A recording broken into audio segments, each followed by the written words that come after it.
예수님의 이름으로 기도합니다. 아멘. 오늘도 말씀의 주인공 됩시다. 아멘. 오늘 본문 말씀은 시편 31편 12절 말씀입니다. 다 같이 한 목소리로 봉독합니다. 내가 잊어버린 바 됨이 죽은 자를 마음에 두지 아니함과 같고 깨진 그릇과 같으니라. 다시 한 번 더 봉독합니다. 내가 잊어버린 바 됨이 죽은 자를 마음에 두지 아니함과 같고 깨진 그릇과 같으니라. 여기서 참 중요한 단어가 깨진 그릇과 같다. 내 마음이, 내 인생이 깨진 그릇과 같다. 근데 이 고백을 할 때에 하나님께서는 깨진 그릇의 조각들을 바닥에서 다 쓸어서 담아요. 사람은 깨진 그릇의 조각을 담아서 어떻게 해요? 쓰레기통에 버리죠. 깨진 그릇을 어떻게 뭐에 쓸 거예요? 근데 하나님은 우리와 달라요. 깨진 그릇을 바닥에서 한 조각도 남기지 않고 다 쓸어 담아요. 다 모읍니다. 뭐 하시려고? 새 것으로 다시 만들어 주시려고. 이게 하나님의 능력입니다. 하나님은 하나님이십니다. 사람은 사람일 뿐이고 하나님은 역시 하나님이십니다. 깨진 그릇 소용이 없죠? 절망이죠? 더 이상 깨진 그릇에는 희망이 없어요. 앞날과 미래의 소망이 없어요. 그냥 끝난 거예요. 운명이 닫혔어요. 근데 하나님은 내 인생에 깨진 모든 조각들을 다 쓸어 담아요. 우리는 버릴 수밖에 없는 조각들이지만 주님은 그 모든 조각들을 다 모아서 다시 새 그릇으로 만드십니다. 오늘 제목입니다. 깨진 그릇도 새 것으로 다시 만드십니다. 삼창합니다. 시작. 깨진 그릇도 새 것으로 다시 만드십니다. 깨진 그릇도 새 것으로 다시 만드십니다. 깨진 그릇도 새 것으로 다시 만드십니다. 오늘 시편 31편의 이 메시지가 오늘도 누군가에게 반드시 받아들여지고 믿어지고 또 삶에서 성취되는 그날이 반드시 올 줄 믿습니다. 그러면 깨진 그릇과 같은 영혼 어떤 상태일까요? 9절 봅시다. 시작. 여호와여 내가 고통 중에 있사오니 내게 은혜를 베푸소서. 내가 근심 때문에 눈과 영혼과 몸이 쇠하였나이다. 얼마나 그 삶의 고통이 심하고 지극한지 하나님 내게 은혜를 베풀어 주세요. 왜냐? 고통 중에 내가 근심에 쌓여 있습니다. 고통은 육신의 고통이죠. 근데 근심은 영혼의 고통이에요. 악한 영은 내가 육신의 고통에 처할 때 나를 파고듭니다. 공격합니다. 그래서 내 안에 근심을 일으킵니다. 그래서 내 눈과 영혼과 몸이 다 위축되도록 만듭니다. 이게 깨진 그릇과 같은 상태의 첫 번째 증상이죠. 두 번째 10절 말씀을 한번 봅니다. 시작. 내 일생을 슬픔으로 보내며 나의 연수를 탄식으로 보내며 내 기력이 나의 죄악 때문에 약하여지며 나의 뼈가 쇠하도다 소이다. 내 일생을 내가 기억하는 내 일생을 보니 슬픔으로 보냈다. 다른 말로 말하면 태어날 때부터 지금까지의 의미가 아니라 최근 몇 년 동안에 내가 겪는 슬픔이 내 일생의 모든 아름다운 기쁨의 그림들, 행복의 그림들을 다 지워버렸단 말이에요. 내게 남는 내 인생의 흔적은 오늘 슬픔밖에 남지 않았다. 그리고 나의 지난날의 세월들, 연수가 다 탄식으로 보냈다. 탄식으로 보냈다. 어떤 의미예요? 낙심하고 있단 말이에요. 낙심하고 있다. 우리는 슬픔의 사건들을 다 만납니다. 하나님의 자녀들도 세상의 모든 사람들처럼 슬픔의 순간들, 사건들은 언제든지 우리에게 있습니다. 그러나 이 슬픔의 사건을 틈을 갖고 악한 영이 공격합니다. 뭘로 공격해요? 낙담하고 낙심하도록 만드는 거예요. 9절은 내게 고통이 당하니까 이 고통의 순간을 이용해서 악한 영이 나에게 근심하도록 만들어요. 슬픔의 사건을 만날 때 악한 영이 이 틈을 이용하여 내 안에 들어와 낙심하도록 만들어요. 슬픔과 고통은 세상적인 것이고 육신적인 것이에요. 그러나 이런 사건들 속에 악한 영이 내 영혼을 공격하는데 그 공격이 뭐냐? 근심으로 공격하고 낙심으로 공격한단 말이에요. 이게 문제인 거죠. 여러분, 우리 모두 세상 살아가는 모든 사람들은 다 고통의 순간을 다 맞습니다. 슬픔의 사건들을 다 맞습니다. 그러나 중요한 것은 악한 영은 하나님의 자녀들을 공격합니다. 이때가 기회라고. 그래서 우리 안에 근심을 일으켜요. 우리 안에 낙심하고 낙담하게 만든단 말이죠. 내 영혼아, 어찌하여 불안해하는고, 어찌하여 낙심하는고, 네 여호와를 바라볼지어다. 소망을 하나님께 두라고. 하나님의 말씀의 음성이 내게 들리지 않으면 우리는 낙심, 우리는 낙담, 우리는 또 다른 이런 증상들의 근심, 걱정 헤어날 수 있지 않습니다. 지금 시편 31편을 쓴 기자는 나의 깨어진 영혼, 어떻게 깨어졌냐? 인생의 고통 가운데 내가 악한 영의 공격으로 내가 근심하고 있습니다. 내가 슬픔의 사건의 기간이 길어지면서 내 안에 낙담하고 있습니다. 이게 깨어진 영혼의 상태란 말이에요. 그러면서 10절은 그 뒤에 어떻게 표현되는지 한번 보세요. 내 기력이 나의 죄악 때문에 약하여졌다라고 말해요. 이 무슨 고백일까요? 내가 고통이 오고 슬픔이 올 때에 내가 악한 영의 공격에 방비를 못했구나.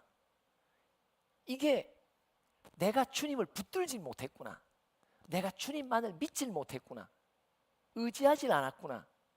요한복음 16장 9절 죄에 대하여라 하면 너희가 나를 믿지 않는 것이라. 여러분, 성경에서 죄의 정의는 뭐예요? 예수님을 온전히 믿지 않는 것이 죄예요. 성경에 규정된 죄는 이런 것을 안 하고 저런 것을 안 하고 저런 것을 행하고 이런 게 죄가 아니에요. 근원적인 죄의 정의는 뭐냐? 네가 나를 믿지 않기에 불순종하는 거예요. 그러니까 불순종이라는 것은 행위의 생각이에요. 겉으로예요. 그러나 그 불순종의 죄에 들어가 보면 결국 뭐냐?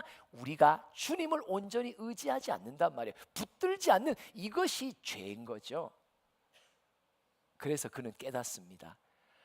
내가 고통 중에 근심하게 된 거 주님을 온전히 믿지 않은 나의 죄이구나. 슬픔의 사건 속에 내가 낙심하게 된 거 이게 내가 주님을 붙들지 않았다는 증거구나. 근심, 걱정, 두려움, 불안함, 낙심하는 거 이게 다 내가 아직 주님을 온전히 붙들지 않고 있다는 죄악의 증거입니다. 그래서 내가 틈을 내어주니 악한 영이 나의 영혼을 근심으로 사로잡습니다. 두려움으로 사로잡습니다. 불안함으로 사로잡습니다. 낙심하도록 낙담하도록 사로잡는단 말이에요. 그 원인을 다시 한 번 더 또 한번 봅시다. 5절과 6절을 읽어봅니다. 시작. 내가 나의 영을 주의 손에 부탁하나이다. 진리의 하나님 여호와여 나를 속량하셨나이다. 내가 허탄한 거짓을 숭상하는 자들을 미워하고 여호와를 의지하나이다. 내가 잠시 6절에 보니까 뭐가 나와요? 거짓. 거짓이 뭡니까? 나로 근심하게 만드는 거예요. 나로 낙심하게 만드는 거예요. 왜 거짓이에요? 하나님을 향한 나의 믿음을 교란시킨단 말이에요. 하나님이 너를 돕지 않으셔. 하나님이 너를 떠나셨나 봐. 네가 믿는 예수 다 허상이야. 거짓이야. 이렇게 거짓의 영이 내 안에 들어와서 야, 하나님이 살아계시고 하나님이 너를 진정 자녀로 대해주시고 사랑한다면 어떻게 이런 슬픔 사건이 네 인생 가운데 있겠니? 어떻게 이런 고통이 너한테 닥치겠니? 하나님 안 계셔. 이렇게 내 안에 하나님을 의심하고 불신하게 만들도록 거짓의 영이 자꾸 나를 해코지 한단 말이야. 그래서 여기서도 보니까 이 거짓을 이기려니까 진리의 하나님, 5절에 진리의 하나님 여호와여 나를 속량하셨나이다. 여기서 속량했다는 말이 뭐예요? 예수의 피값으로 나를 하나님의 소유된 영혼으로 사셨단 말이에요. 그럼 나는 누구 거예요? 하나님의 것이란 말이에요. 하나님의 것이라요. 여러분, 진리는 뭐예요? 이 고통과 또 슬픔 속에 처할 때 우리가 진리의 하나님을 붙들어야 된다는 그 진리의 내용은 뭡니까? 나는 하나님의 것이라는 것이 진리의 내용이에요. 나는 주의 것입니다.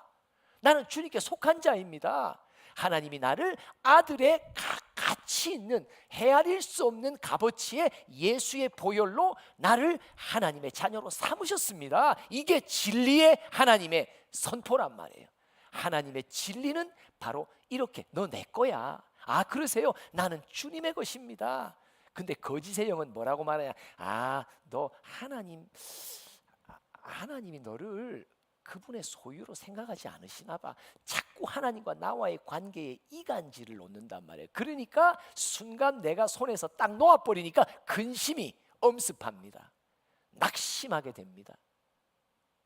그래서 주님, 나의 영을 주의 손에 부탁합니다. 어떤 영이에요? 깨어진 나의 영혼을 부탁합니다. 깨어진 나의 영혼, 근심으로 깨어졌고 낙심으로 깨어진 나의 영혼을 주님의 손에 부탁합니다. 진리의 하나님 여호와여, 나를 속량하셨습니다. 하나님은 나를 주님의 것으로 삼으셨습니다. 아들의 피로 목숨을 바쳐 나를 당신의 것으로 삼으셨습니다. 꼭 내 안에 이 진리의 내용이 나를 붙들 수 있도록 도와주세요. 그리고 나는 허탄한 거짓을 나는 더 이상 내가 미워할 것입니다. 나는 오직 여호와만 의지합니다. 이렇게 자기의 깨어진 영혼을 하나님께 부탁하며 다시 한번 거짓을 이기는 진리의 내용으로 내 영혼을 깨운단 말이에요. 나는 주의 것이라고. 나는 주의 것이라고. 내 영혼을 향해 다시 한번 선포한다는 것입니다. 깨어진 나의 영혼을 주님께 맡긴 자, 슬픔 속에서, 근심 속에서, 또 고통 속에서, 고통을 통해 내가 공격을 받았던 낙심한 속에서도 기도가 터집니다. 여러분, 아무리 어려운 일이 있어도 기도가 탁 터진다는 말은 아직도 내 안에 주를 향한 믿음이 남겨져 있다는 증거입니다. 그래서 평상시 내 믿음의 관리를 잘 하셔야 됩니다. 그러지 않은 사람은 슬픔에 어려움이 오면요, 제일 안 되는 게 뭔지 아세요? 기도가 안 됩니다. 아, 나 기도해야지. 아, 이 시간 기도해야지. 이런 생각이 안 든다니까요. 아, 나 어떡하지? 저 계속 불안하고 두렵고 근심하고, 아, 나 어떻게 해야 되지? 그래서 사람을 찾고 도움의 손길을 사람들에게서 얻으려고 헤맨단 말이에요. 그러나 이사야 65장에 나와 있는 대로 네 영혼이 마치 포도 알갱이 같이 그 속에, 포도 한 알 속에도 약간의 즙이 있으면, 약간의 믿음만 있어도 주의 영은 나로 하여금 주를 찾도록, 기도하도록, 주님 앞에 부르짖도록 만들어 주신단 말이에요. 그래서 14절, 그래서 이 기도가 터지는 거예요. 시작. 여호와여, 그러하여도 나는 주께 의지하고 말하기를 주는 내 하나님이시라 하였나이다. 그렇죠? 그러하여도 무슨 말이에요? 이런 공격 중에 제가 있습니다. 제가 숨기지 않습니다. 제가 주님 앞에 정직히 고백합니다. 내 안에 사실 걱정이 엄습했습니다. 공격받았단 말이에요. 내 안에 낙심하는 마음이 내게 있습니다. 거짓의 영의 공격을 제가 받았다는 말이에요. 그래서 이 깨어진 영혼이지만 내가 다시 주님의 손에 나를 맡깁니다. 그러면서 그러하여도 이런 상태지만 주님, 내가 주를 의지하며 말합니다. 주는 나의 하나님이십니다. 다시 기도의 힘을 얻고 불씨를 확 올린단 말이에요. 15절 시작. 나의 앞날이 주의 손에 있사오니 내 원수들과 나를 핍박하는 자들의 손에서 나를 건져 주소서. 나에게 근심을 주고 나에게 불안감을 주고 나에게 낙담시키는 이 거짓의 영의 공격에서 주님 제발 나를 건져 주세요. 나를 보호해 주세요. 지켜 주세요.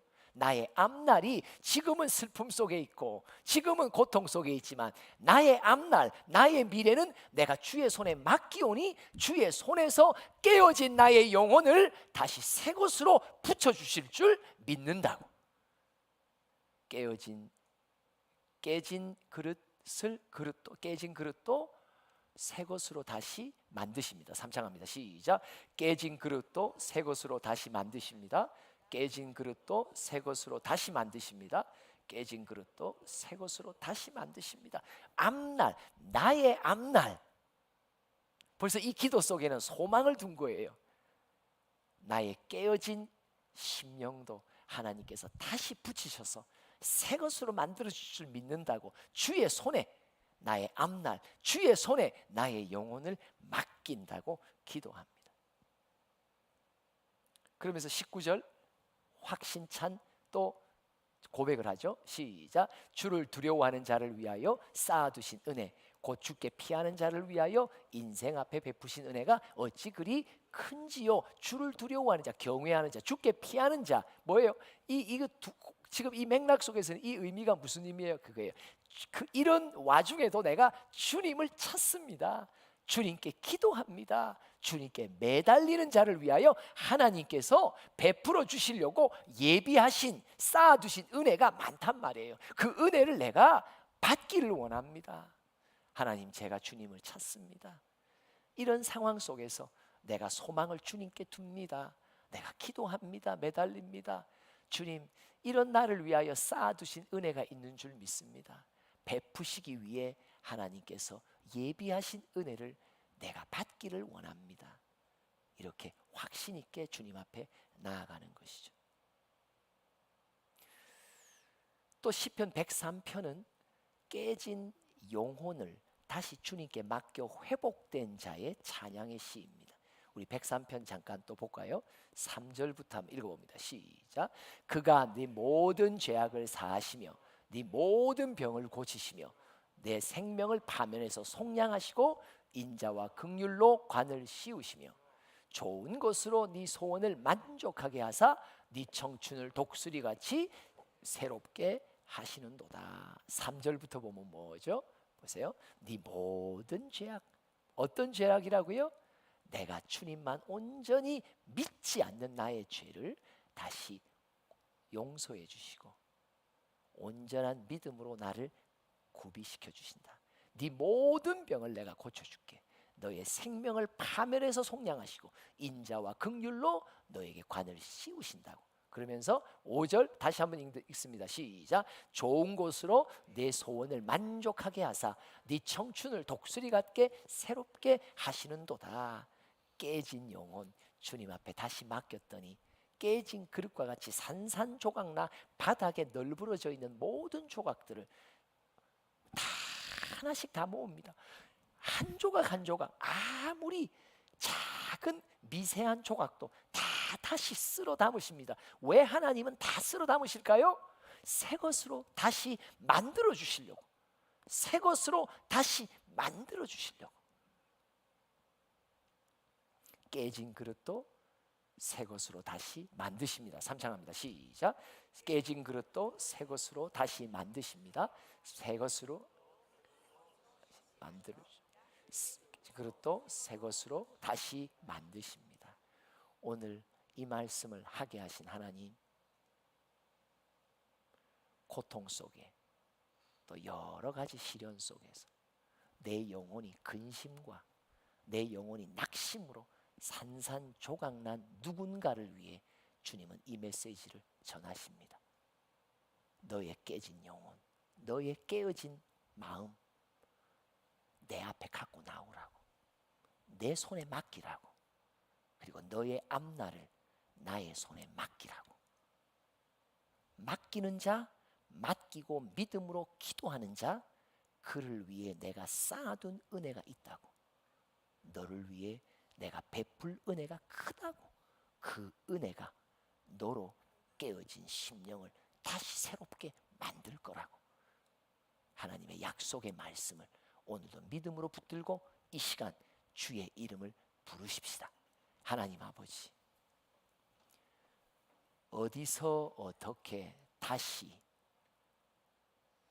회복돼야 될지 모를 정도로 내 마음이 산산조각난 깨진 그릇과 같습니다.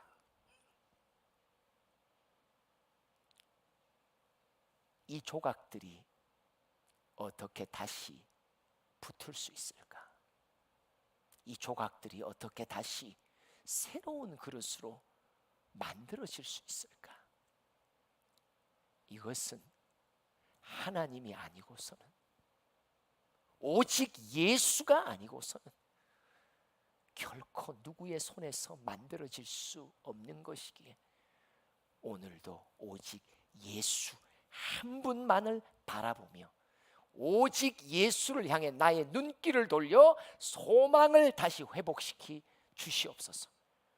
오늘도 심령 속에 하나님의 손길이 닿을 수 있도록 도우셔서 치료해 주실 때 치료받는 우리 모두가 되도록 축복하여 주시옵소서. 예수님의 이름으로 기도합니다. 아멘.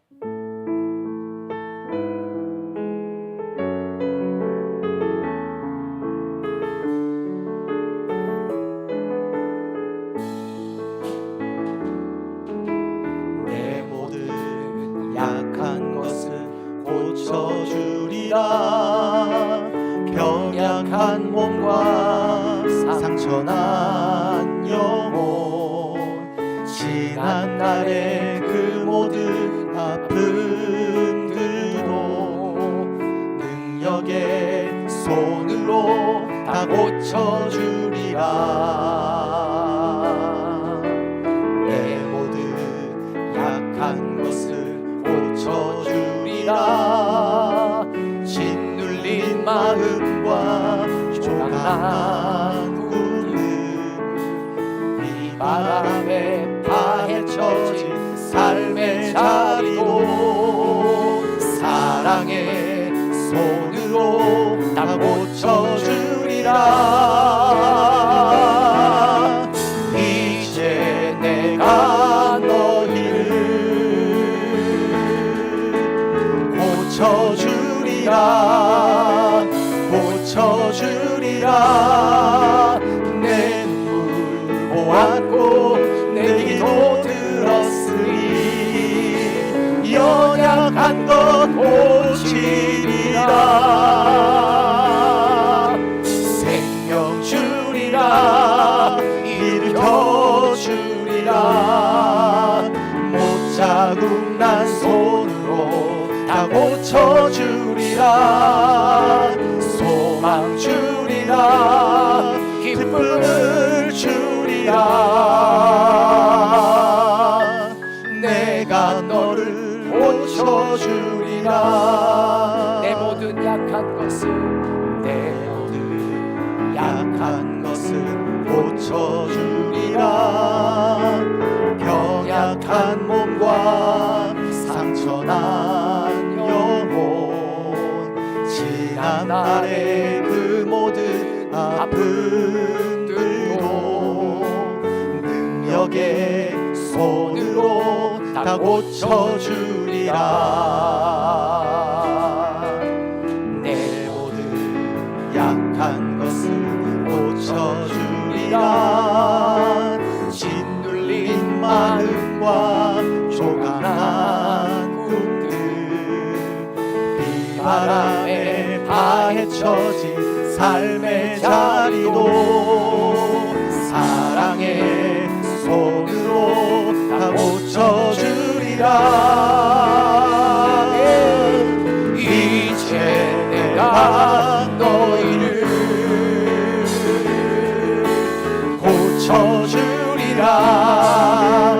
고쳐주리라. 내 눈물 보았고 내 기도 들었으니 연약한 것 고치리라. 생명 주리라. 일으켜 주리라. 못 자국 난 손으로 다 고쳐주리라. 소망 주리라. 기쁨을 주리라. 내가 너를 고쳐주리라. 이제 택한 너희를 아멘. 이제 택한 너희를 고쳐주리라. 고쳐주리라. 내 눈물 보았고 내 기도 들었으니 연약한 것 고치리라. 생명 주리라. 일으켜 주리라. 못 자국 난 손으로 다 고쳐주리라. 소망 주리라. 기쁨을 주리라. 내가 너를 고쳐. 하나님 사랑의 눈으로 하나님 사랑의 눈으로 너를 어느 때나 바라보시고 하나님 인자 비로소 언제나 너에게 기울이시니 어두움에 밝은 빛을 비춰주시고 너의 작은 시